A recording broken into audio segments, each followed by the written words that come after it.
Hey everybody, this is Dead Winter Dead with another Battlefield 4 video for you. Today we're taking a look at a game of Rush on Zavod 311, and I'm using the 240 Bravo.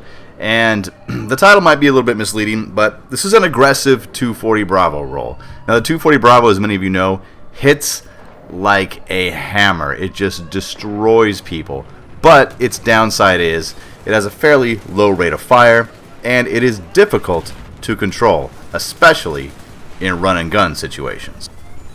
Now, half of what makes a player good with their weapon, or at least effective with their weapon, is knowing that weapon's limitations and knowing one's own limitations. I play with a lot of players who are excellent. They've got great twitch skills. They can take any weapon and just destroy a round, making people rage quit left and right. I unfortunately am not one of those players, and most of us are not that type of player. The type of player who can just completely dominate every match they're in is few and far between, despite what you see on YouTube.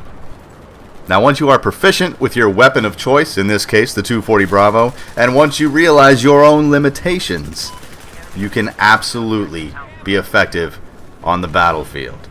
Now, in this particular match, I do end up in the best squad, and I do end up getting MVP.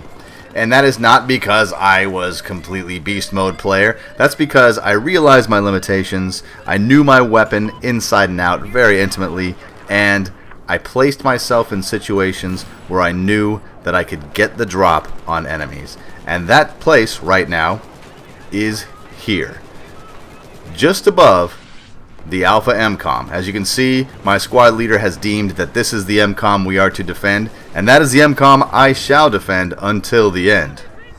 Now, with this building collapsed, obviously, I do not have a second story advantage. But due to the nature of the rubble, and all of the buildings collapse the same, so you're going to have the same nooks and crannies, it doesn't matter. Due to the nature of the rubble, I do have the high ground. Now, I have to avoid enemy armor that is off to my right on the main road coming from the enemy spawn. I do have to avoid it. I do have C4, but there's no cover, absolutely no cover whatsoever for me to actually be effective with that C4. Plus, the name of the game as an MCOM defender is, of course, to defend the MCOMs, not run around the map like a chicken with his head cut off, chasing kills. Now, as you can see, I've posted up on this high ground. It's not as good as a second story window, but it does give me an excellent vantage point of, one, the Bravo MCOM, which is nestled in the second story rubble of the building to my left, and two, it puts me right on top of the Alpha MCOM.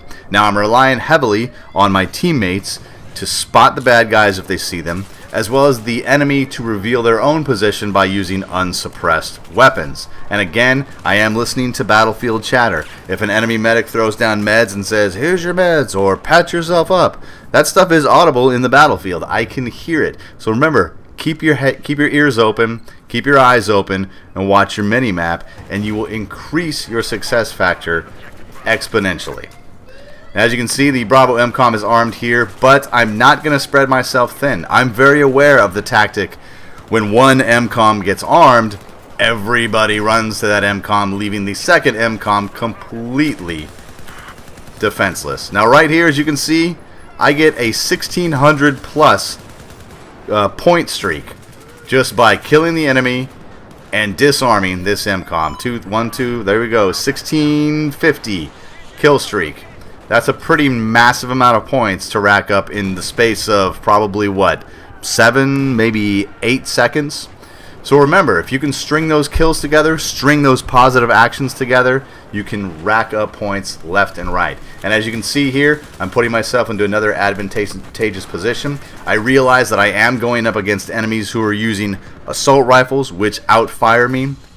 But the fact that I know my own limitations as a player, and I know the strengths and weaknesses of my weapon, allow me to be successful more often than not.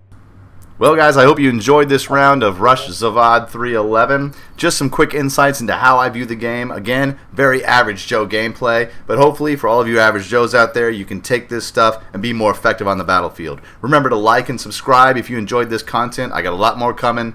My name's Dead Winter Dead. Thanks for watching.